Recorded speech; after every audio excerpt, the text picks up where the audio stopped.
Very good morning to all of you.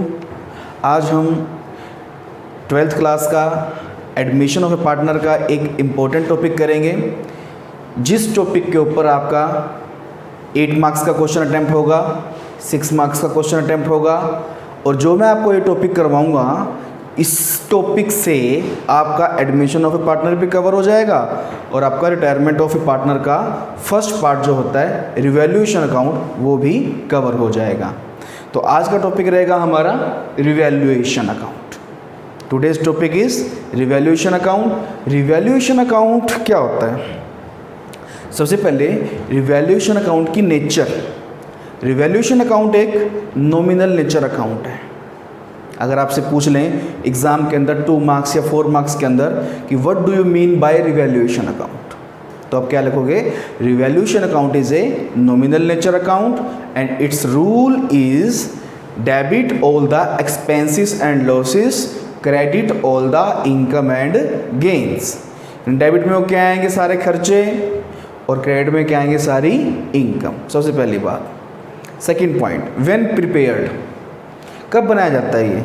ये बनाया जाता है at the time of admission of A partner, at the time of retirement of A partner and at the time of death of A partner. Admission में, retirement में, death में, या फिर profit sharing ratio जब partners का क्या हो रहा हो? चेंज हो रहा हो, और पार्टनर्स ये एग्रीड कर दें कि हम असेट्स और लायबिलिटीज़ को क्या करना चाहते हैं? रीवैल्यू करना चाहते हैं। रीवैल्यू मतलब किसी भी असेट्स या लायबिलिटीज़ का दोबारा मूल्यांकन करना, इसको बोलते हैं हम रिवैल्यूएशन। सेकेंड पॉइंट हो गया। थर्ड पॉइंट, इस अकाउंट के अंदर से हमें पता चलेगा कि हमें असेट्स या लायबिलिटीज़ को रीवैल्यू करने से प्रॉफिट हुआ या लॉस। अगर प्रॉफिट हुआ पार्टनर्स कैपिटल अकाउंट में बढ़ जाएगा क्रेडिट साइड में, और अगर लॉस हुआ तो वो भी कहाँ बटेगा? पार्टनर्स कैपिटल अकाउंट में, लेकिन वो बटेगा डेबिट साइड में, because debit all the expenses and losses. तो इस अकाउंट को करने का एक छोटा सा फॉर्मेट है, वो मैं आपको समझा देता हूँ अभी कि रिवैल्यूएशन अकाउंट आपका कैसे बनता है। यहाँ पर एक छोटा सा फॉर्मेट रिवैल्यूएशन अकाउंट का।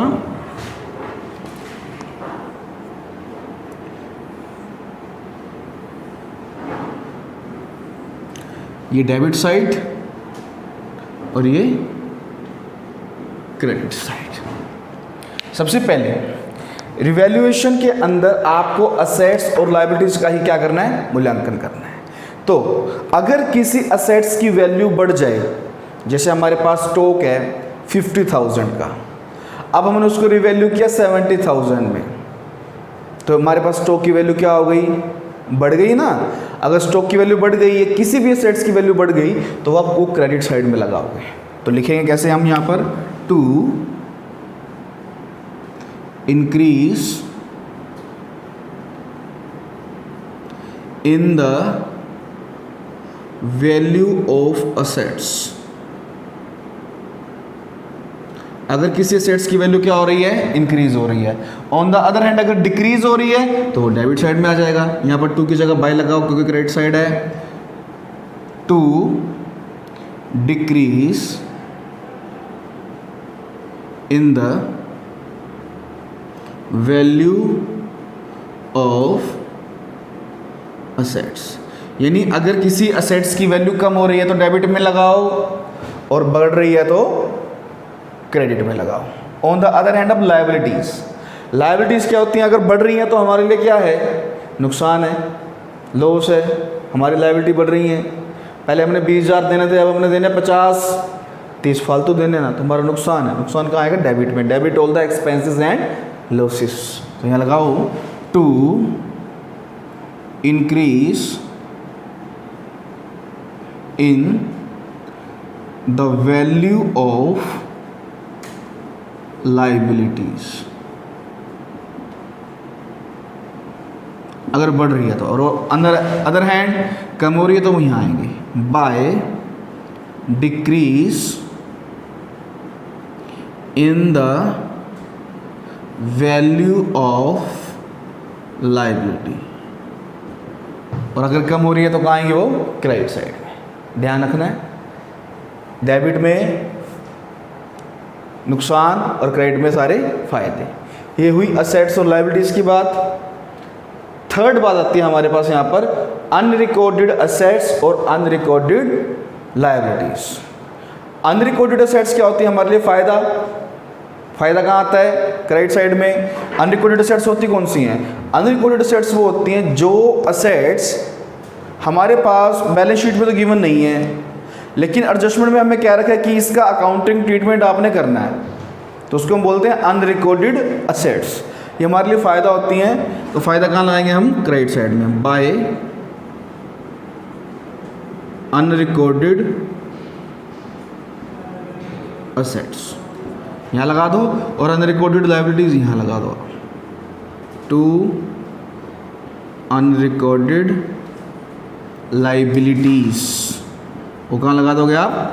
डेबिट साइड के अंदर। ऐसा करने से आपके पास जो रिवैल्यूएशन अकाउंट है इसकी पूरी ट्रांजैक्शन हो गई है, पूरा आपका रिवैल्यूएशन अकाउंट बन गया है। इसके बाद आपने क्या करना? जस्ट इसको टोटल करना है। टोटल कैसे करेंगे? जिस साइड का टोटल ज़्यादा होगा वो आपने दोनों साइड लिख लेना है, बोथ साइड्स। ठीक है, मान लो इसका 50,000 टोटल है, इसका 40,000 है, तो अब 50,000 ज़्यादा है ना, तो 50,000 यानी 50,000 दोनों साइड लिख दो, और 50 में से जो ऊपर वाली आइटम है 40 वो माइनस करके हमारे पास यहाँ बैलेंस निकाल दो। यहाँ बचा है तो क्या होगा? Loss suffered by partners on the other hand. अगर यहाँ बचा तो क्या होगा? To profit available for partners. Clear है? ऐसा करने से हमारे पास पता चल जाएगा हमें कि हमें रिवैल्यूएशन करने से प्रॉफिट हुआ या लॉस। अब एडमिशन ऑफ ए पार्टनर का रिवैल्यूएशन अकाउंट से संबंधित मैं आपको प्रैक्टिकल सम करवा देता हूँ, जिससे आपको पता चल जाएगा कि रिवैल्यूएशन अकाउंट कैसे बनेगा, पार्टनर्स कैपिटल अकाउंट कैसे बनेगा, और अंत में बैलेंस शीट कैसे बनेगी। अगर ये तीनों अकाउंट आपको बनाने आ गए तो आपका ये मानकर चलो एडमिशन ऑफ ए चैप्टर भी तैयार हो जाएगा, रिटायरमेंट ऑफ ए चैप्टर भी तैयार हो जाएगा।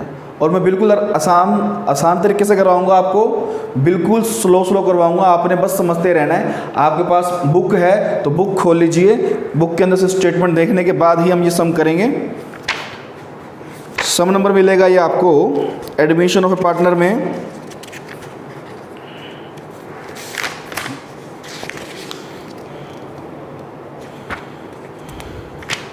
47 नंबर सम। अगर आपके पास डी की गोल वाली बुक है तो आपको 47 नंबर सम मिलेगा करने के लिए। हम यहाँ पर अकाउंट बना लेते हैं 3। उससे पहले आप ये अकाउंट को फॉलो कर लेना अपनी कॉपी पर, क्योंकि यही अकाउंट आपके बहुत काम में आएगा जो मैंने अभी आपको करवाया था, रिवैल्यूएशन अकाउंट। अगर आपको आइटम समझ नहीं हो तो वीडियो को बैक कर लेना, देख लेना उसमें से। तो हम यहाँ बना रहे हैं अकाउंट। सबसे पहले हम कौन सा बनाएंगे? Illustration number 47। यहाँ बना रहे हैं हम रिवैल्यूएशन अकाउंट। ये बना दिया हमने रिवैल्यूएशन अकाउंट। यहाँ बनाएंगे हम फिर पार्टनर्स कैपिटल अकाउंट। हमारे पास जितने पार्टनर्स हैं, बाई चांस इसमें 3 पार्टनर्स हैं, तो हम 3 बॉक्स बनाएंगे डेबिट में और 3 ही बनाएंगे हम क्रेडिट में। तो ये बना दिए हमने।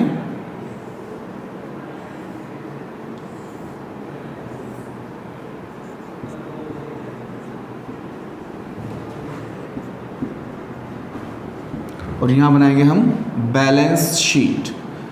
बैलेंस शीट जब भी आप बनाएं तो ध्यान रखें कि आपके जो कैपिटल लेटर्स में होना चाहिए, जो इसकी एवरी लिखोगे आप वर्ड्स, ये बना दिया हमने बैलेंस शीट। और यहाँ पर हम बनाएंगे वर्किंग नोट्स।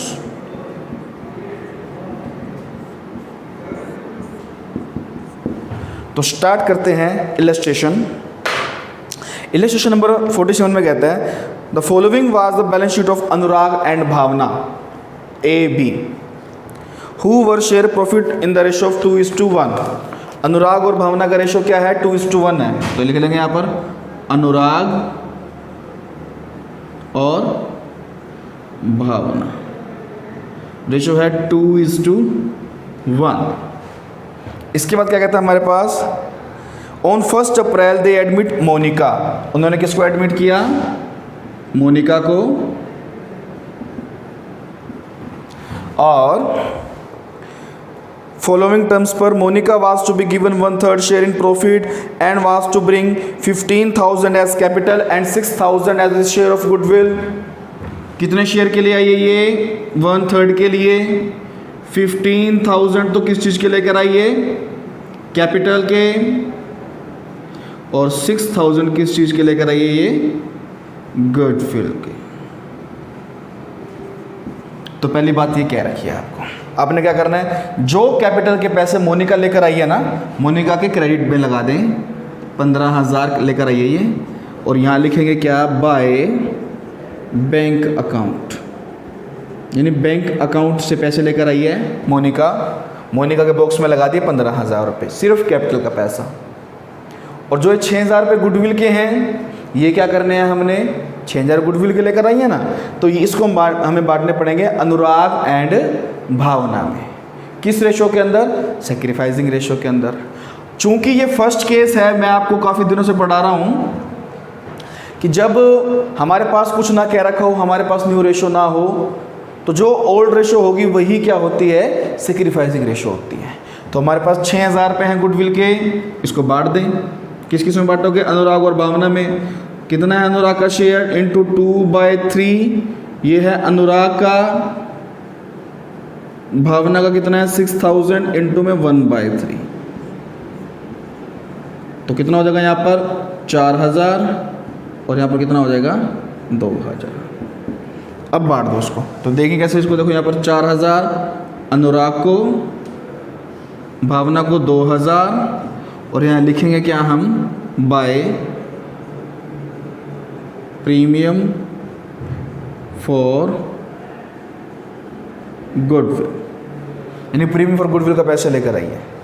कैपिटल वाला पैसा मोनिका के बॉक्स में लगाना है, और गुडविल वाला पैसा जो एग्जिस्टिंग पार्टनर है उनके अंदर लगाना है। किस रेशो के अंदर? सेक्रीफाइसिंग रेशो के अंदर। Second point, that the value of stock and plant and machinery will be reduced by 10%, यानी स्टॉक और प्लांट एंड मशीनरी को 10% कम कर दो। रिड्यूस का मतलब कम कर दो, रिड्यूस करना है। स्टॉक, स्टॉक हमारे पास 20,000 का है, 20,000 का 10% कितना होता है? 2,000। कम करना तो डेबिट में आएगा टू स्टॉक के नाम से। कितने पैसे? 2,000। स्टॉक के बाद प्लांट एंड मशीनरी भी गई थी, प्लांट मशीनरी 35,000 की है, उसका 10% 3,500 लगा दिया। Third, that a provision of 5% was to be created for doubtful debts. Debtors के लिए प्रोविजन बनाना है 5%। हमारे पास डेटर है 9700 के, उसका 5% बना दो। To provision for doubtful debts, 9700 दे रखे ना 9700, उसका 5% कर दो। कितना बनेगा ये? 485 लिख दो यहाँ पर। आगे बढ़ो। That the building account was to be appreciated by 20%, building को बढ़ा दो।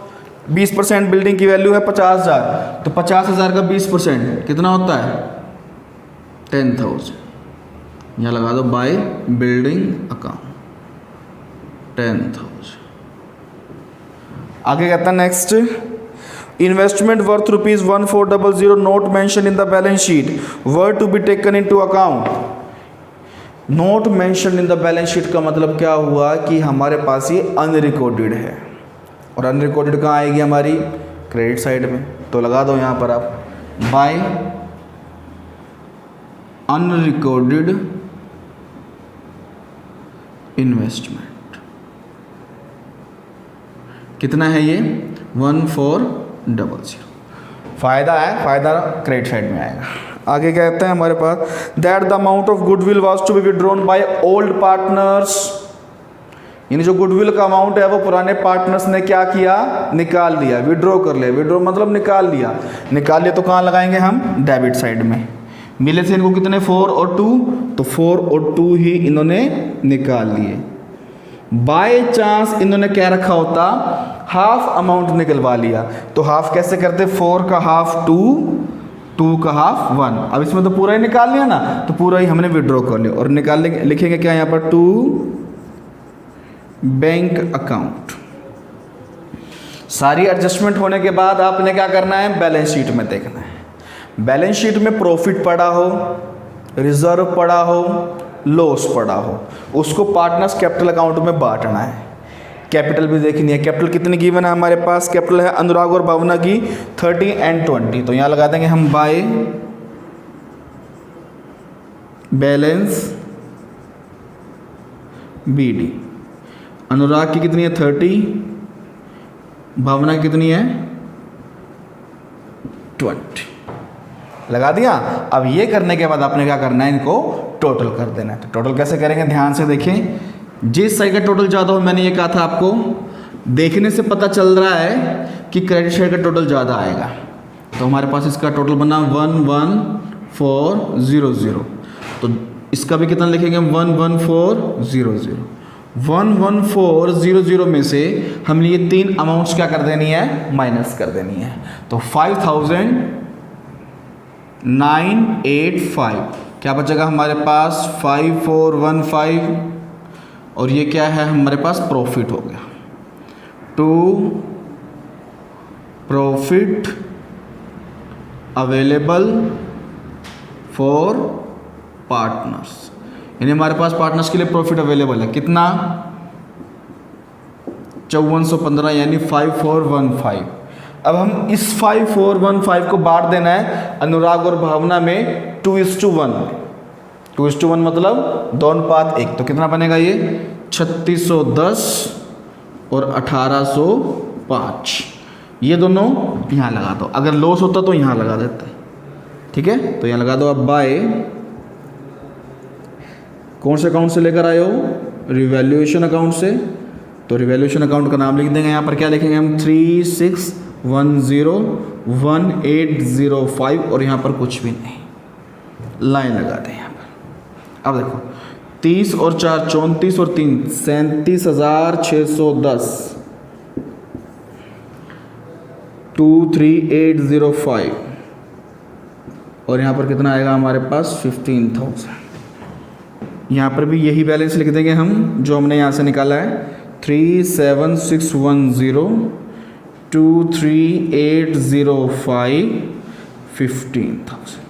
अब इसमें से ऊपर वाले अमाउंट हम क्या कर देंगे, माइनस कर देंगे। हमारे पास क्या निकल आएगा, 2 बैलेंस CD। देखो 37 में से 4 गए, 33,610, 23 में से 2 गए, 21,805, और यहाँ पर माइनस करने के लिए कुछ भी नहीं है, तो यहाँ पर एज इट इज आ जाएगा। ये हमारा रिवैल्यूएशन अकाउंट कंप्लीट होगा, ये हमारा पार्टनर्स कैपिटल अकाउंट कंप्लीट हो गया। इसके बाद हमने क्या चलानी है, बैलेंस शीट। बैलेंस शीट से हमें पता चलेगा हमारा सम ठीक है या गलत है, क्योंकि बैलेंस शीट की दोनों साइड्स का टोटल क्या होगा, इक्वल होगा। देखते हैं, हमारे पास कैपिटल लगाएं पहले। आप कैपिटल आपने लगाई अनुराग, भावना और मोनिका। अनुराग की कितनी है 33,610, 21,805, और यहाँ पर कितना आ जाएगा हमारे पास 15,000। ठीक है। उसके बाद आपने क्या देना है कि बैलेंस शीट, पुरानी बैलेंस शीट में क्या क्या कुछ गिवन है लायबिलिटी साइड में, क्रेडिटर्स हैं, तो क्रेडिटर्स के अंदर कोई चेंज नहीं हुआ, तो एज इट इज लगा दो आप। ये 65900 क्लियर हो गया। ये भी आगे देखो, अब असेट साइड में आ जाओ। असेट साइड में हमारे पास पहले कैश दे रखा है 1200 रुपये, गिवन है ना 1200। अब इसमें कैपिटल के कितने पैसे आए थे 15,000, ये क्या कर देंगे हम इसमें ऐड कर देंगे। कौन सी कैपिटल, जो मोनिका लेकर आई थी, लेकर तो गुडविल का भी आई थी वो पैसा, लेकिन गुडविल का पैसा जैसे ही आया था वैसे निकाल लिया था, विड्रॉ कर लिया था, तो हम ये मानेंगे कि ना पैसा आया ना गया, या ये लगा लो भी आया भी सही और गया भी सही, तो कोई इफेक्ट नहीं पड़ेगा। तो हमारे पास कितने हो गए 16,200 कैश का बैलेंस। नेक्स्ट आइटम है मेरे पास डेटर्स। डेटर्स हैं पहले हमारे पास 9700 के, इसमें से प्रोविज़न जो हमने बनाया था वो हमने क्या कर देना है, माइनस कर देना। हमारे पास बचेगा 9215। प्रोविज़न की एंट्री हो गई, तो प्रोविज़न को यहाँ पे क्लिक कर दो। आगे स्टॉक था हमारे पास 20 का,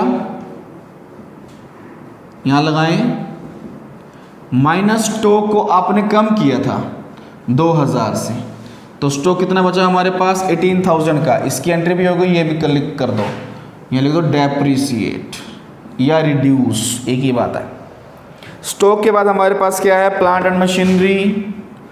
प्लांट एंड मशीनरी हमारे पास कितने की थी पहले, 35,000, इसमें से 10% माइनस कर दो, कितने बचेंगे हमारे पास 31,500, यहाँ लगा दो। प्लांट मशीनरी के बाद क्या है हमारे पास, बिल्डिंग है हमारे पास कितने की भला, 50,000 की, और 10,000 की बढ़ा दो आप, तो कितनी हो जाएंगी 50 और 10 60। अब हमने क्या कर देना है, इसको टोटल कर देना है।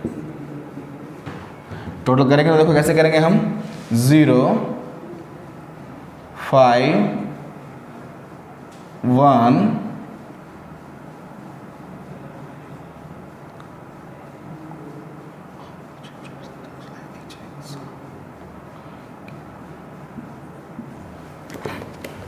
तो टोटल करते हैं, हमारे पास टोटल कितना आ रहा है 136,315, बिल्कुल ठीक है 136,315। तो आपने आइटम देख लेनी है 16,200, 9,215, 18,000, 31500, और यहाँ पर एक अनरिकॉर्डेड असेट्स है, वो कितने की थी हमारी 1400 की, वो लगा दी। अब इसमें साइड में टोटल कर लेंगे, कैपिटल 3321,805, 15,000 और 65, बिल्कुल ठीक है। तो आपकी दोनों साइड्स का टोटल क्या आ जाएगा, यहाँ पर इक्वल आ जाएगा। जैसे ही आपका टोटल इक्वल आएगा, आपका सम क्या हो जाएगा, कंप्लीट हो जाएगा।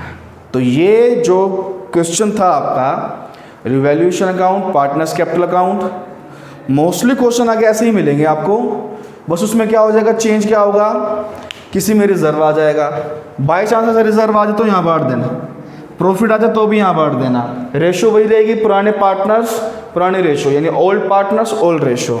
अगर बाई चांस लॉस आ जाए, लॉस आपको बैलेंस शीट के सेट साइड में गिवन होगा, बाई चांस आ जाए वो, तो आपने कहाँ बांट देना, पार्टनर्स कैपिटल अकाउंट की डेबिट साइड में। तो आप ये टॉपिक तैयार कर लीजिए, नेक्स्ट टॉपिक में हम नेक्स्ट क्वेश्चन डिस्कस करेंगे। Thank you.